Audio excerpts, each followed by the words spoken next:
반갑습니다. 한 번 더 소개드립니다. 카람 김은수고요. 30분 동안 짧은 시간 동안 이슬람이란 무엇인가 6가지 믿음과 5가지 실천 기둥을 중심으로 해서 여러분들에게 이슬람을 소개시켜 드리고자 합니다. 네, 클릭을 하면 넘어가야 되는데 넘어가는구나. 네, 우선은 이슬람에 관해서 잠시 이슬람이 바라보는 인간의 역사에 대해서 설명을 드리고자 합니다. 이거를 이제 잘 이해를 할 때 이슬람이 가지는 기존 종교와의 입장을 잘 이해를 할 수가 있게 될 것입니다. 우선 이슬람에서는 최초의 인간을 아담으로 보고 있습니다. 하나님께서는 흙으로서 아담의 형상을 만드셨고 그 후에 창조된 영혼을 불어넣으셔서 흙으로 있던 아담이 사람으로 이렇게 탄생을 하게 되는 게 인류 역사의 최초의 순간이 되는 것입니다. 그래서 아담은 하나님의 선지자로서 최초의 선지자입니다.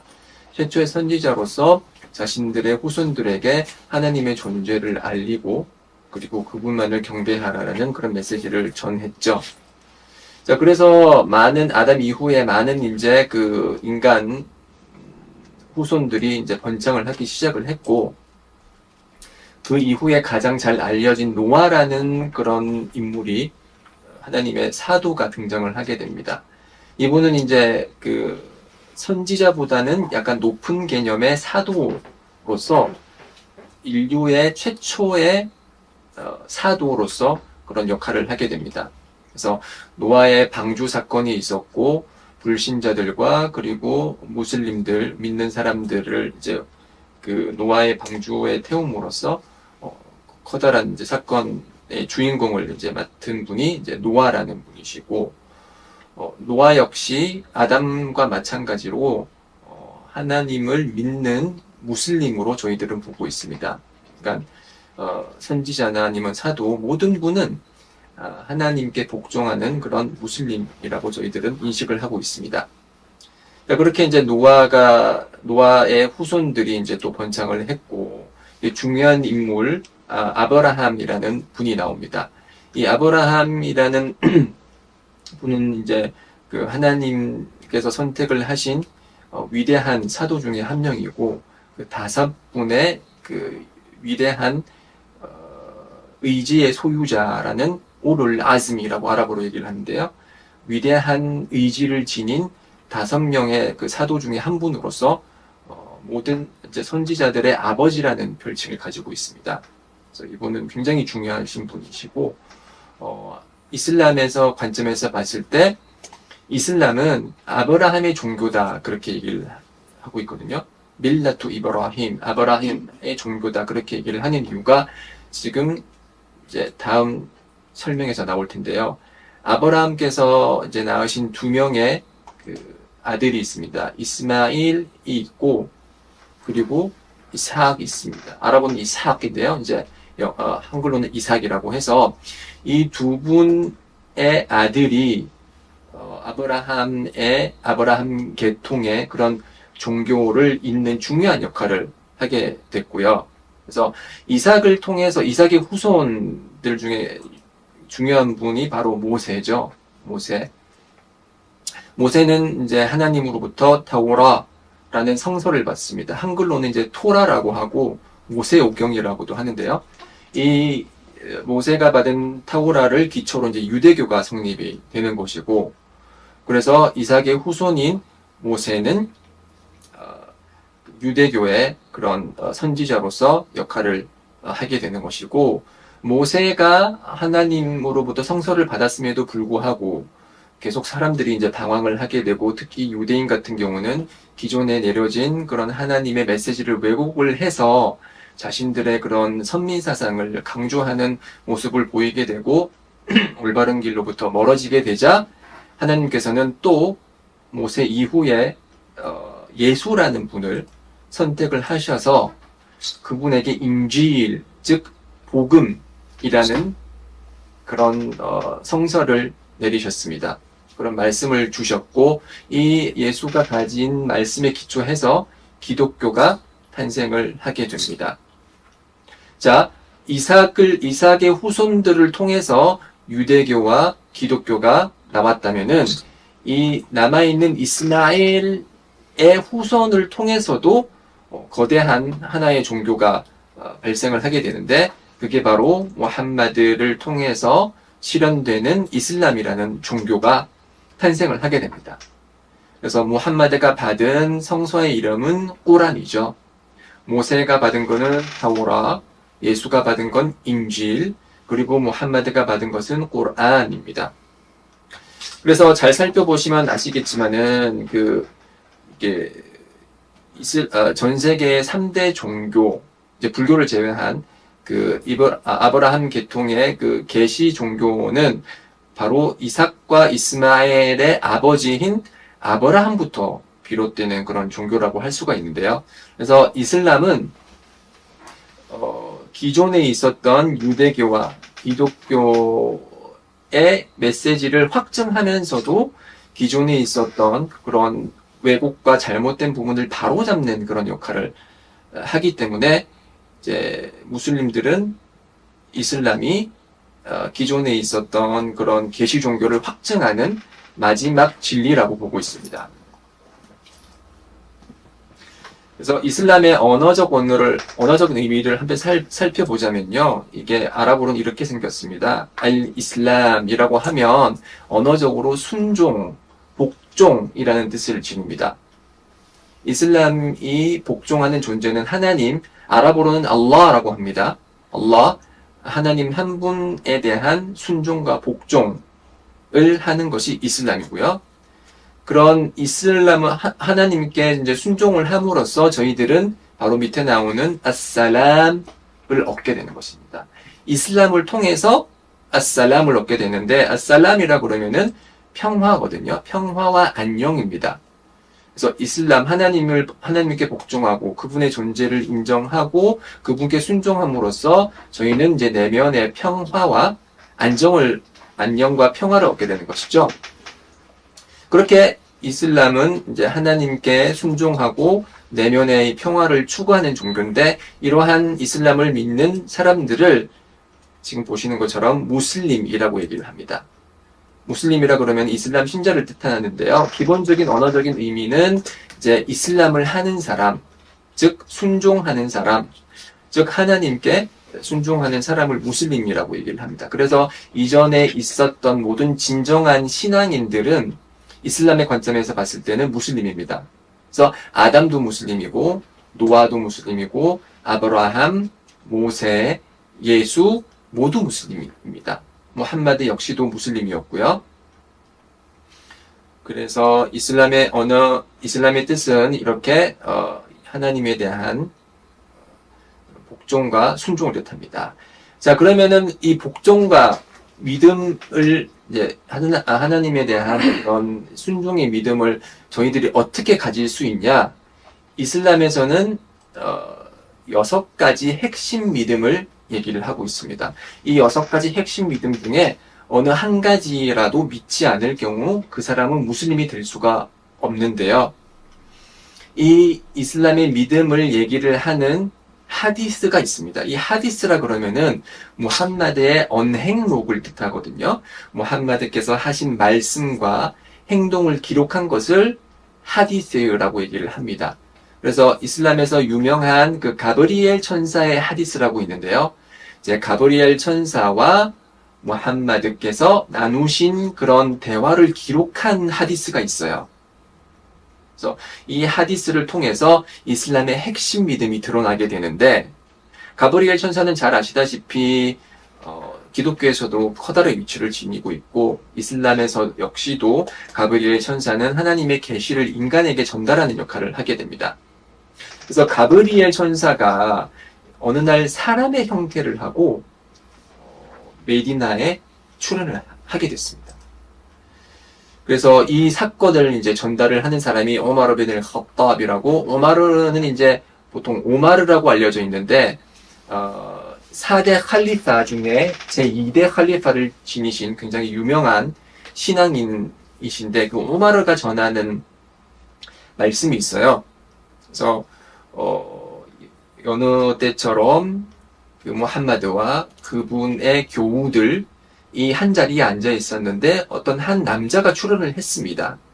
이 한 남자는 새하얀 옷을 입고 있었고 칠흑같이 검은 머리를 하고 있었는데 이제 장거리 여행의 흔적이 나타나지 않았어요. 보통 그 당시 장거리 여행을 하게 되면 굉장히 피곤한 상태가 될 것이고 모래가 이제 신체와 의복을 덮었을 텐데 그러한 피곤한 기색이나 아니면은 그런 먼지의 흔적이 없이 깨끗한 상태의 한 남자가 메디나에 출현을 한 거예요. 그러면 메디나에 있는 주민들은 그 사람이 새로운 사람이 아닌 이상 그 사람을 인식을 해야 되는데 그 누구도 그 사람의 외모를 보고서 누군지를 알지를 못했던 거죠. 그 얘기는 메디나 이외의 곳에서 출현한 사람인 거예요. 그래서 뭐 이방인이죠. 그래서 그 이방인의 흔적을 보고 굉장히 놀란 무슬림들이 그를 지켜보고 있는데 그가 이제 무함마드에게 말을 건넵니다. 그래서 얘기를 하면서 질문을 했죠. 무함마드에게. 이만, 즉 믿음이란 무엇인가? 라고 질문을 했고 그 질문을 받은 무함마드는 하나님을 믿고 그분의 천사들을 믿고 그분의 성서들을 믿고 그분의 사도들을 믿고 최후의 날을 믿으며 좋은 것이든 싫은 것이든 운명을 믿는 것이다. 이렇게 6가지 주요 믿음에 대해서 얘기를 하셨습니다. 그래서 이거를 듣고서 이제 그 주위에 있던 교우들은 조용히 그 두 분들의 그런 대화 내용을 이제 듣고 암기를 했고요. 이제 가브리엘 천사가 떠난 후에 오마르가 무함마드에게 그분이 누구인가라고 질문을 했고 무함마드께서 말씀하시기를 그분은 가브리엘 천사다. 그대들에게 여러분의 종교를 가르쳐주기 위해 그가 온 것이다. 이렇게 얘기를 했습니다. 그래서 이 하디스를 통해서 우리가 알 수 있는 것은 6가지 핵심 믿음인 것이죠. 첫 번째, 하나님에 대한 믿음. 두 번째는 천사들에 대한 믿음. 세 번째는 성서들에 대한 믿음. 네 번째는 사도들에 대한 믿음. 다섯 번째는 최후의 날, 즉 심판의 날. 마지막으로는 운명에 대한 믿음이 이슬람의 6가지 핵심 믿음입니다. 자, 그러면은 다시 한 번 더 정리를 해볼게요. 첫 번째로는 이슬람이 믿는 것은 하나님입니다. 아랍어로는 알라라고 얘기를 하고요. 많은 한국 사람들이 알라 그러면은 알라 신이라고 그렇게 표현을 하는데 잘못된 표현입니다. 알라 그러면 신이란 뜻이고요. 알라신 그러면 신이라는 중복된 표현이죠. 그렇기 때문에 정확한 표현은 알라라고 말하시거나 아니면 하나님 혹은 하느님 이렇게 말씀을 하셔야 되고요. 이 하나님은 이슬람에서 스스로 존재하시는 분이시고 심판의 날의 집권자이시자 창조주, 피조물, 존재하는 모든 피조물을 창조하신 분이 바로 하나님입니다. 그래서 이 하나님에 대한 존재를 인정을 하는 것이 이슬람의 핵심 믿음이고요. 두 번째로는 천사들. 하나님께서는 천사들을 빛에서 창조를 하셨습니다. 반대로 그 진이라는 존재가 있어요. 한글로는 번역을 하기가 좀 힘든데 이제 영어권에서는 지니라고 하죠. 지니의 마술 램프에 보면은 그 등장하는 그 귀신도 아니고 이렇게 그 형상을 가진 그런 진이라는 존재는 빛이 아니고 그 불에서 창조가 됐는데 천사들은 불이 아닌 빛에서 창조가 됐다고 그렇게 얘기를 하고요. 천사들은 다양한 임무를 맡고 있어요. 그래서 비를 내리는 천사도 있고 심판의 날이 시작되는 나팔을 부는 역할을 하는 그런 천사도 있고 아까 전에 잠시 설명드렸듯이 가브리엘 천사는 하나님의 계시를 인간에게 전달하는 그런 역할을 합니다. 그래서 가브리엘 천사는 모세에게도 하나님의 말씀을 전달했고 예수에게도 하나님의 말씀을 전달했고 마지막으로 무함마드에게도 하나님의 말씀을 전달을 하는 그런 의무를 지녔습니다. 이게 이제 두 번째 믿음이고요. 세 번째로는 성서들. 하나님께서는 인간들이 올바른 길로 인도될 수 있도록 다양한 성서를 내리셨어요. 그래서 아브라함한테는 수후프라는 경전을 내리셨고, 그리고 타오라를 받은 모세, 그리고 시편을 받은 다우드, 이제 다윗이죠. 그리고 복음을 받은 예수, 그리고 꾸란을 받은 무함마드, 이렇게 이제 그 받은 성서들이 다양하게 있는데요. 이 꾸란은 기존에 있었던 성서들과는 굉장히 차이가 있어요. 특히 이제 그 낭송에 있어서 굉장히 그 독특한 낭송법을 그런 자랑을 하면서 이제 그 사람들의 감동을 자아내는데요. 이 꾸란의 낭송에 대해서 꾸란 제1장 개경장을 한번 들어보도록 하겠습니다. 네.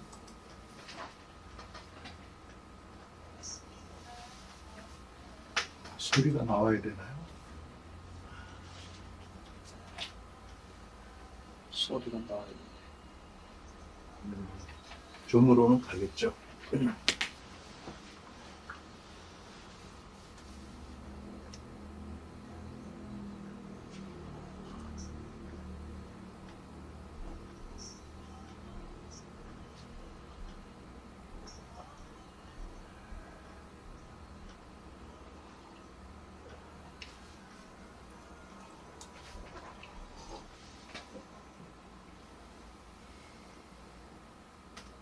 네, 이것이 꾸란의 제1장의 그런 낭송입니다. 이거는 아랍어로만 낭송을 할 수가 있고요. 이 꾸란 전 장을 외우는 무슬림들이 굉장히 많이 있어요. 정확한 제가 수치는 지금 기억이 안 나지만 몇십만 명에 해당하는 꾸란 전장을 암기하는 사람들이 있기 때문에 이 꾸란은 변형이나 왜곡으로부터 자유롭습니다.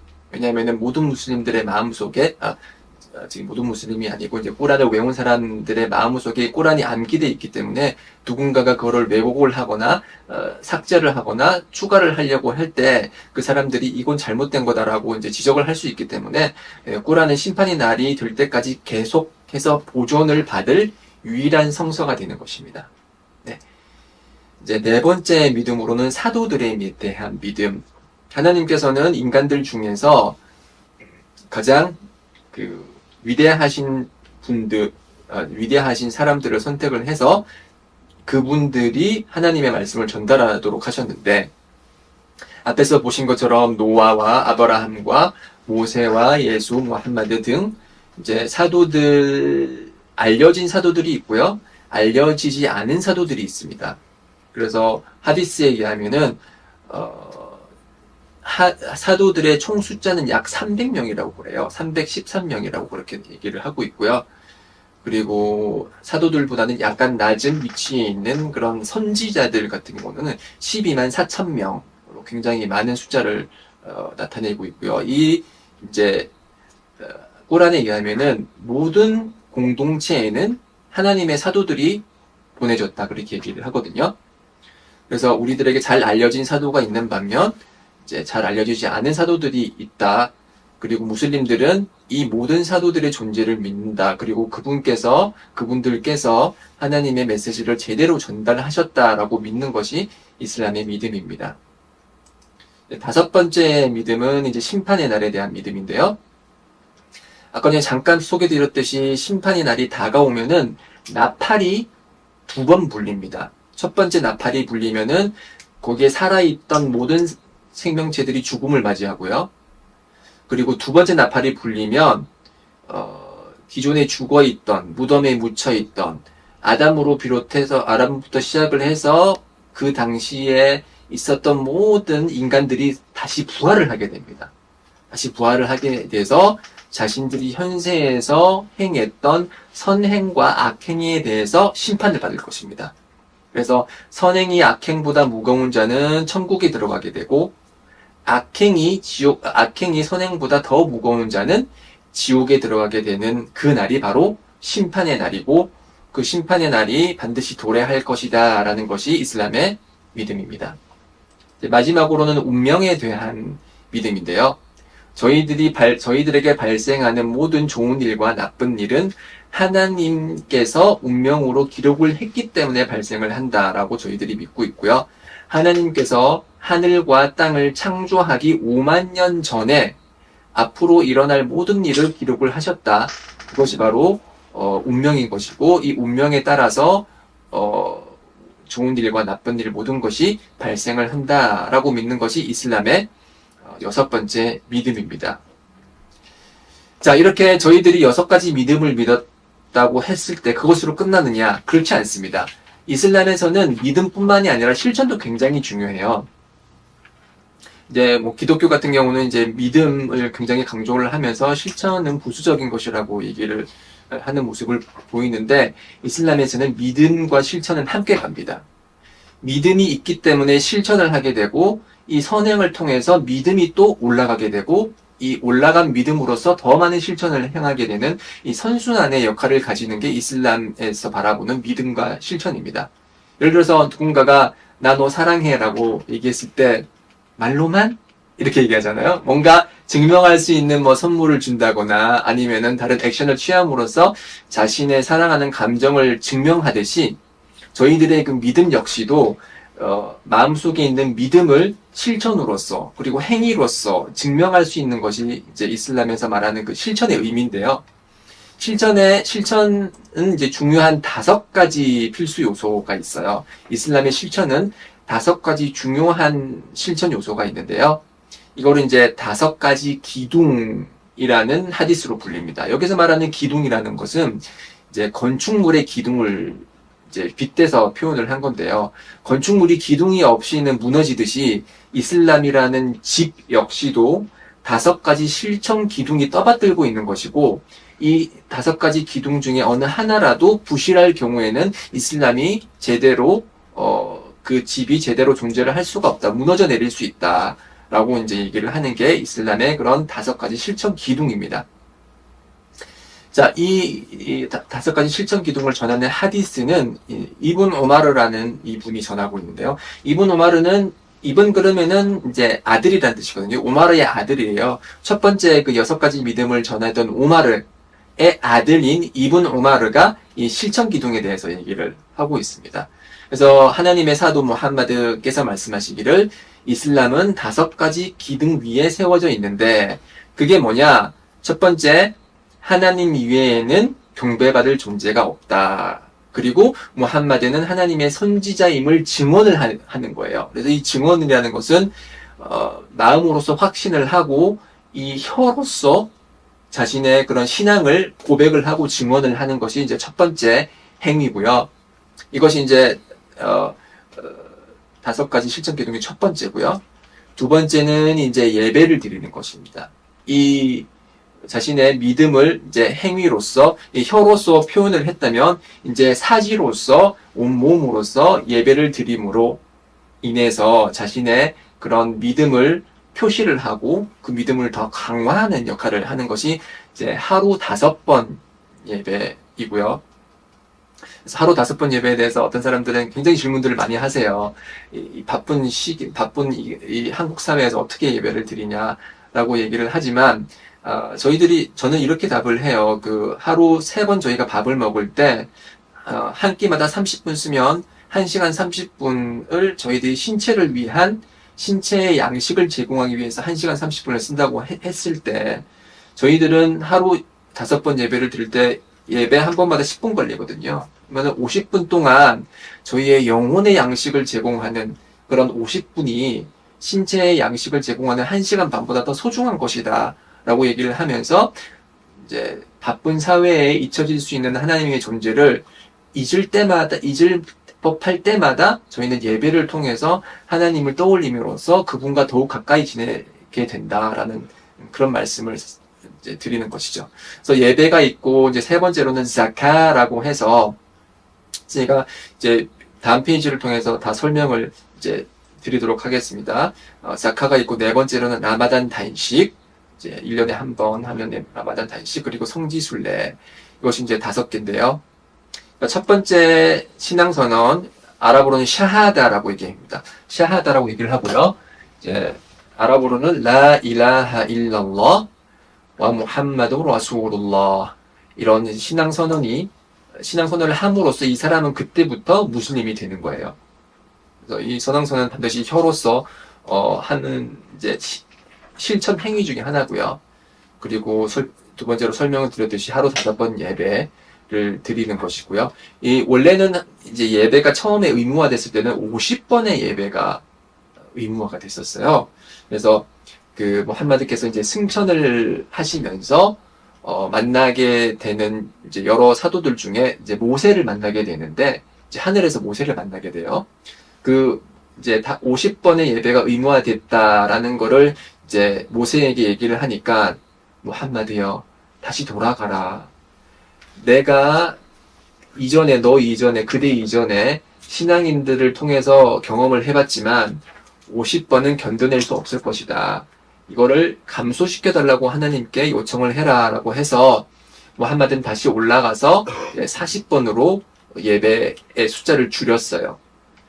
그럼에도 불구하고 이제 그 사도 모세를 만났을 때 모세는 이것도 너무 많다. 다시 올라가서 경감시켜달라고 하나님께 부탁을 해라라고 해서 이렇게 몇 번 왔다 갔다 해서 결국에는 이제 5번까지로 이제 줄어들었거든요.